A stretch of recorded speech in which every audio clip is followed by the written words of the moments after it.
you with these precepts and another cold cut, first giving all honor and all glory to Yahweh, Bahashem Yahweh Shai. Yahweh being the name of the Most High God, right? And Yahweh Shai being the name of his only begotten Son, who the world ignorantly calls Jesus Christ, right? So on this cold cut, we going into, right, the Lord wrought great victory, but you still got to fight, right? So all throughout the scriptures, you read about the Israelites going to battle. You read about the Israelites going to war, and you read about the Israelites winning these wars. But at the end of the day, it's all due to the Most High, right? So I wanted to bring this out in Deuteronomy, right, to kick it off, the book of Deuteronomy, chapter 20. And it's been in the spirit of brothers to really go into that military etiquette, camp etiquette, and things of that nature. And we go into the how when we go out on the Sabbath days, how that's war, right? That's comparable to war. So with that being said, we have to have a warlike mentality. So when we go to war, we have to have that mind and that spirit of a warrior, right? I'm gonna read this. This is Deuteronomy chapter 20 and I'm gonna start at verse 2. It says, "And it shall be when ye are come nigh unto the battle, that the priest shall approach and speak unto the people, and shall say unto them, Hear, O Israel, you approach this day unto battle against your enemies.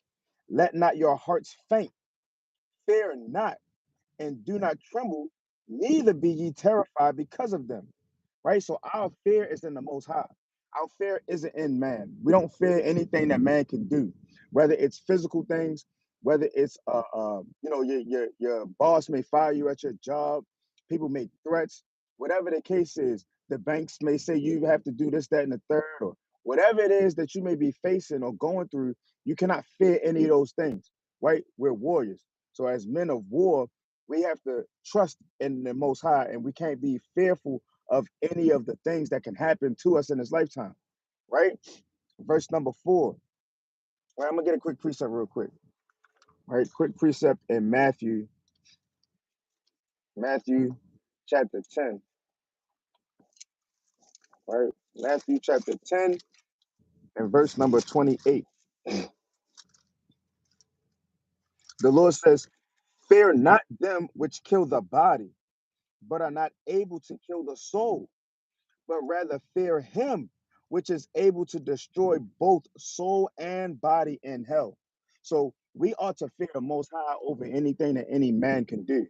All right.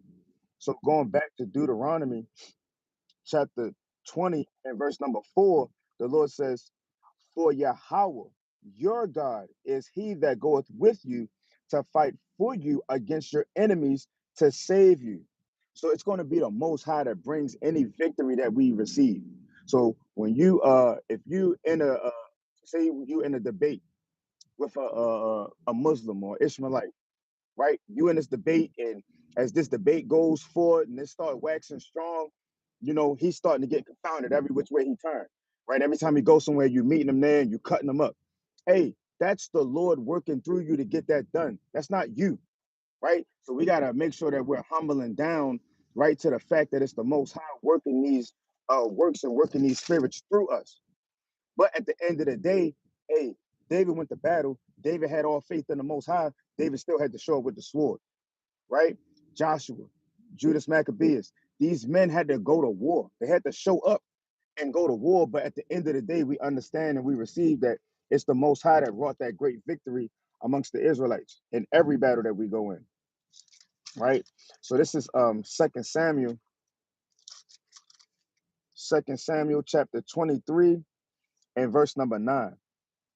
It says, "And after him was Eleazar, the son of Dodo the Ahoahite, one of the three mighty men with David, when they defied the Philistines that were gathered together to battle, and the men of Israel were gone away.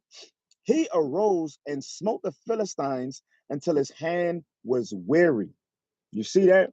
So one of our forefathers fighting Philistines, right? Fighting the Philistines until his hand was weary, right? You out here slashing and punching people and kicking and doing everything that you got to do through the spirit, right? At war, and he did that until his hand was weary. His hands was weakened, right? But he was still fighting. right?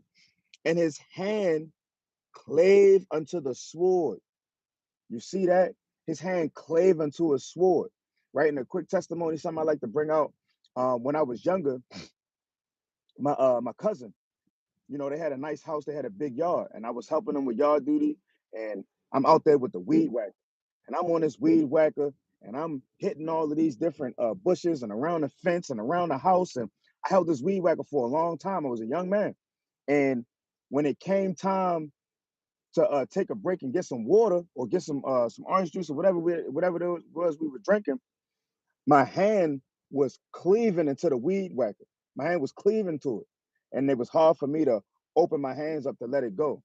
So, you know, Eleazar fighting these men, right, killing all these Philistines. His hand is growing weary, but it's cleaving to the sword, meaning he can't let it go.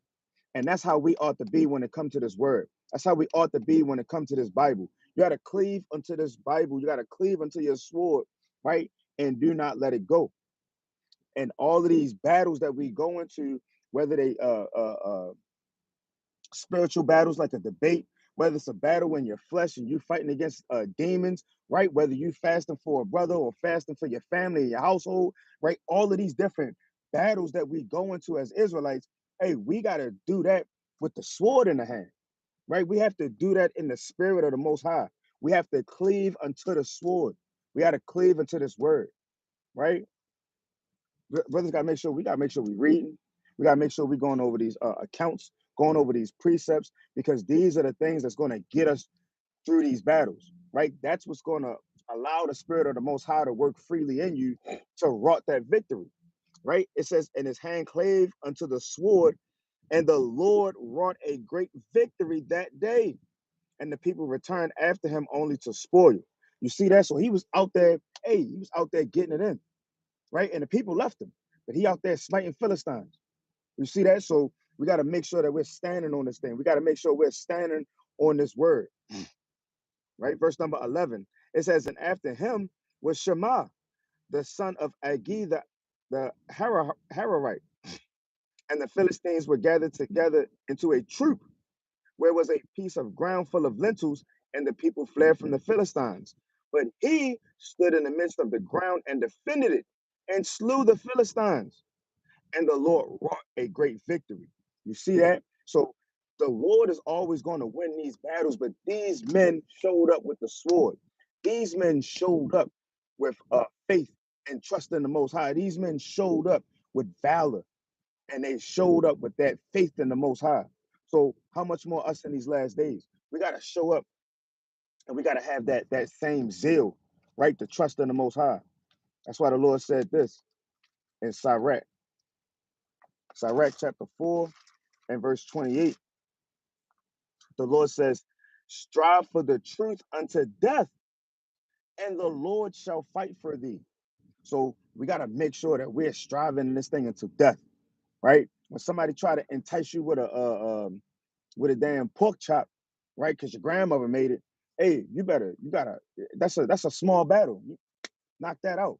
But if somebody's enticing you or tempting you, or you're being tempted through the wicked spirits with something that's more heavy to you, hey, you better put that armor on, right? You better go read Ephesians 6 and put on that armor of the Most High, right? Because that's what's going to get you through it. That's what's going to allow the Most High to fight for you.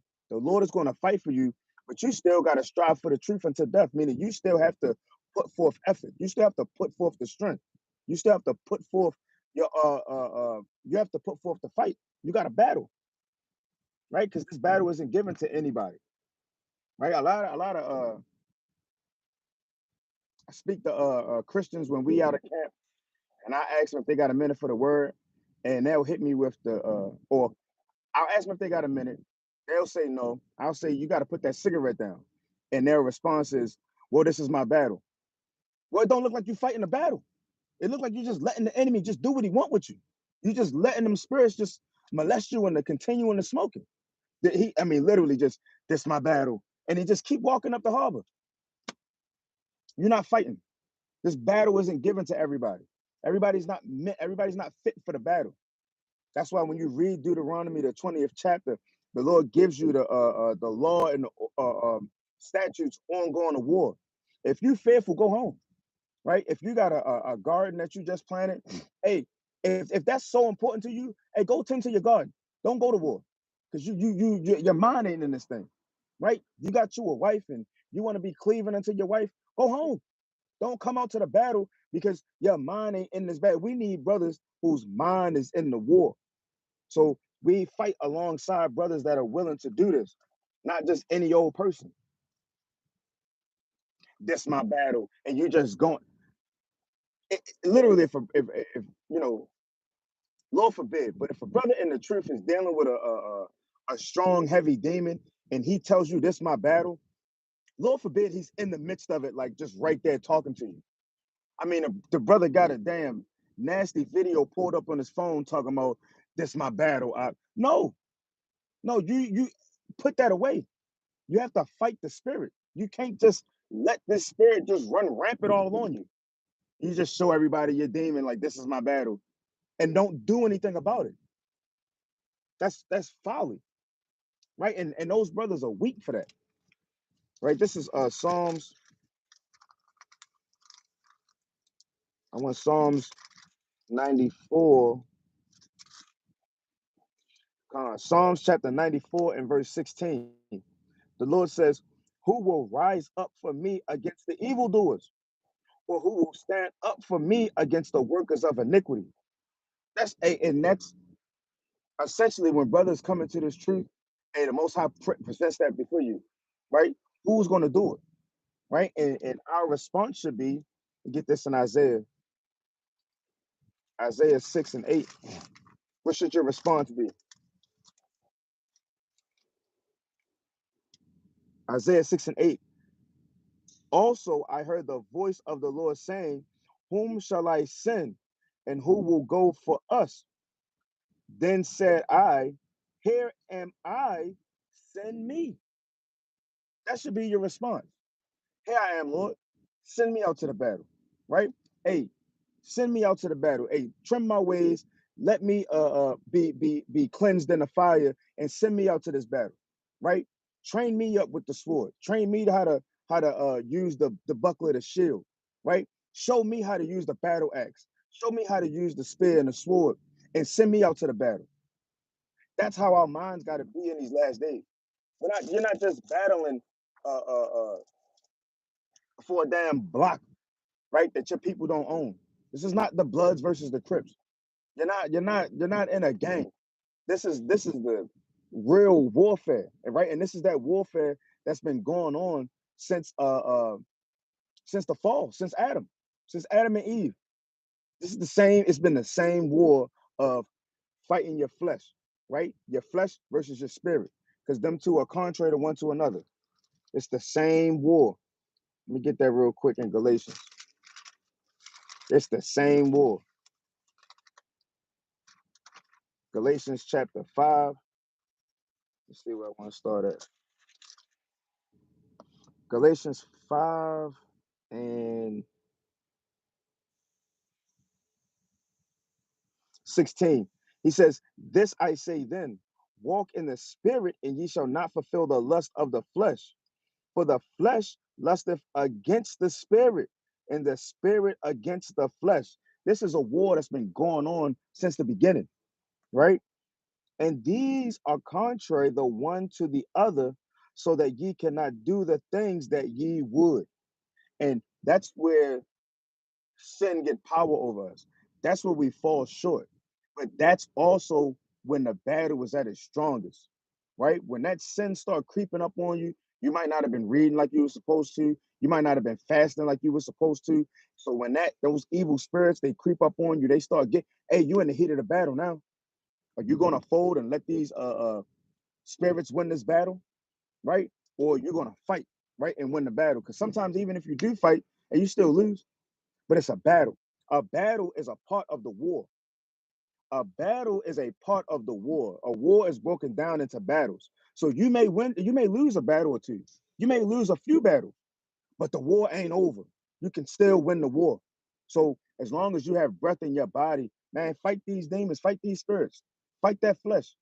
Stop letting don't be showing up to that woman's house, right, at 10 something at night, right? All burning in your lust, right? Knowing you was feeling some type of way earlier in that day. Stop pulling up these videos. If you got to put blocks on your phone or blocks on your computers, do what you got to do to fight these spirits off. Guard your spirit. Like, that's what's most important. Your flesh, hey, you can lose an arm, but that's not going to prevent you from getting into the kingdom. But you keep walking around with all these spirits spotting your garment. You keep letting these spirits put holes in your garments, and they then trying to rip your fringes off you. You ain't in glorious and warlike apparel no more. You in old dusty sort of warlike apparel. It's just apparel now. You see that? So we gotta make sure we tighten up in this thing. Right? It was a lot of stuff I wanted to get into, but I kind of ran it down. But I do want to get this. And Second Maccabees chapter 10.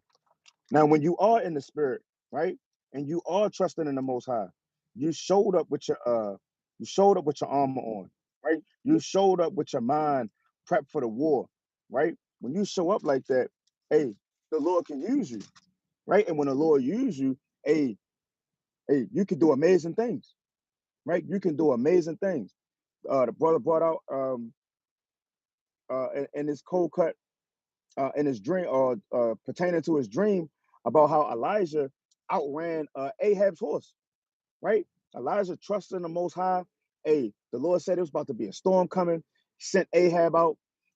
Elijah girded up himself and he outran the damn horse, right? You read about that in First Kings, the 18th chapter, right? So when you go to Second Maccabees chapter 10, and I'm gonna start at 29. Second Maccabees 10 and 29.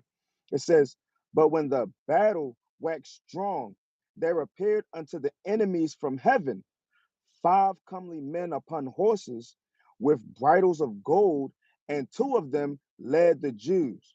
So what's going on here? What are we looking at? These 5 comely men, these are angels. The horses are the chariots. So you got chariots, the angels of the Most High, showing up to fight on behalf of the Jews, right? Judas Maccabeus going to war, they showed up. Watch what happens.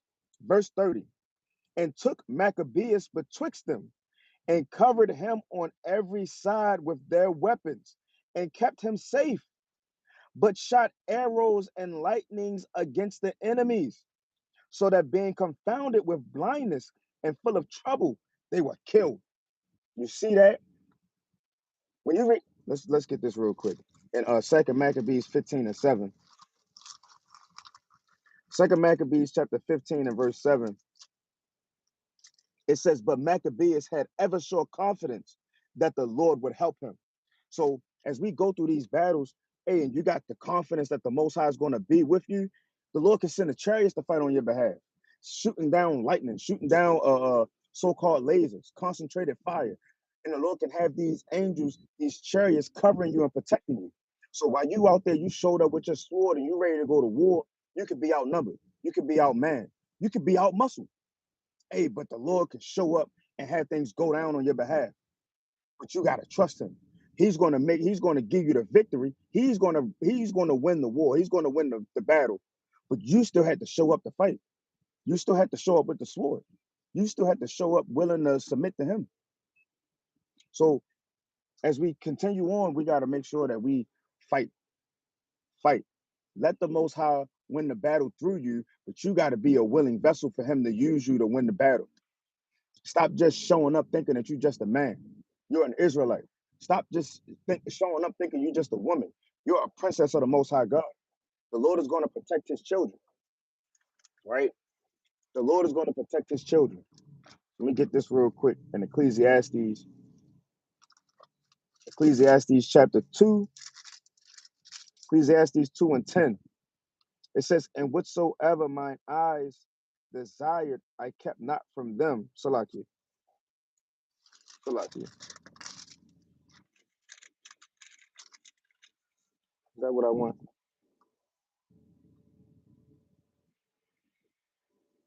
See that? But I'm going to get this real quick through the spirit, right? Precept slipped my mind.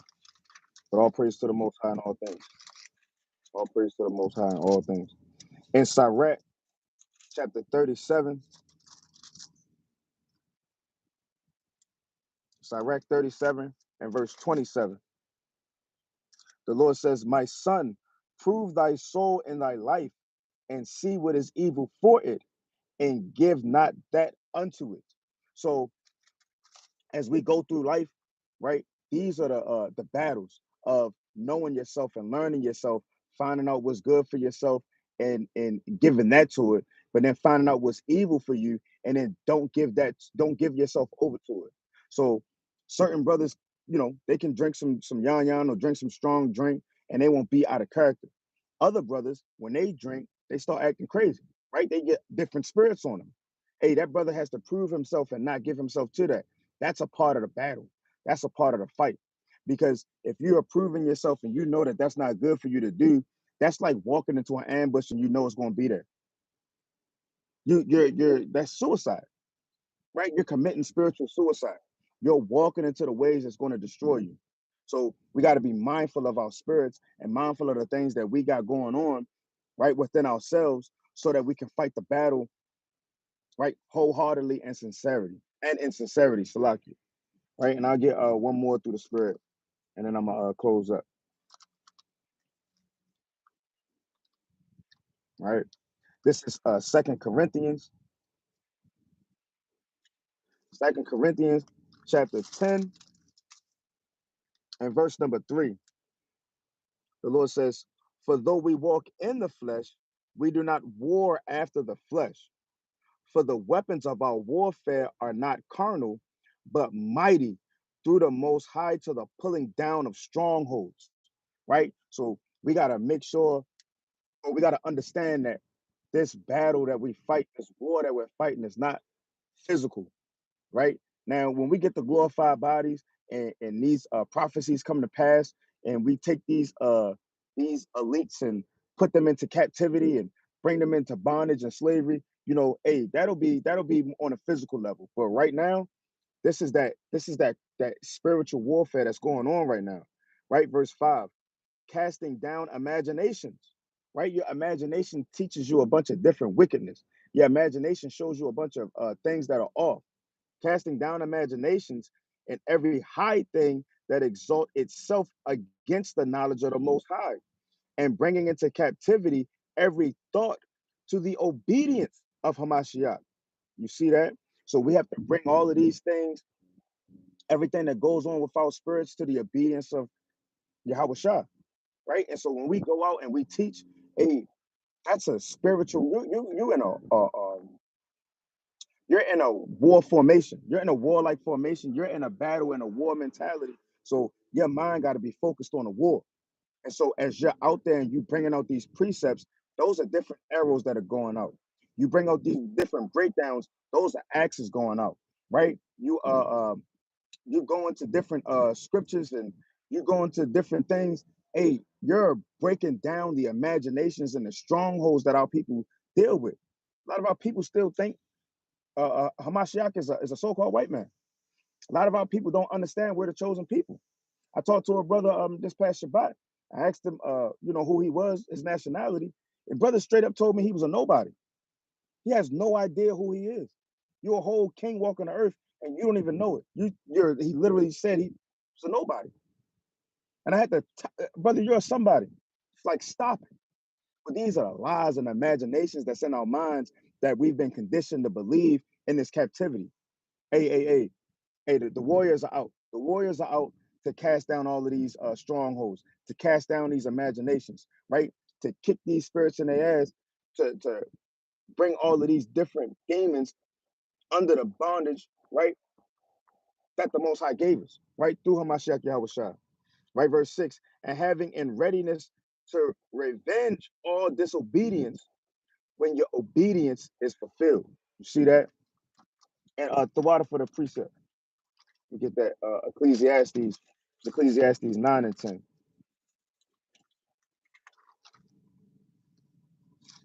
Right? It's Ecclesiastes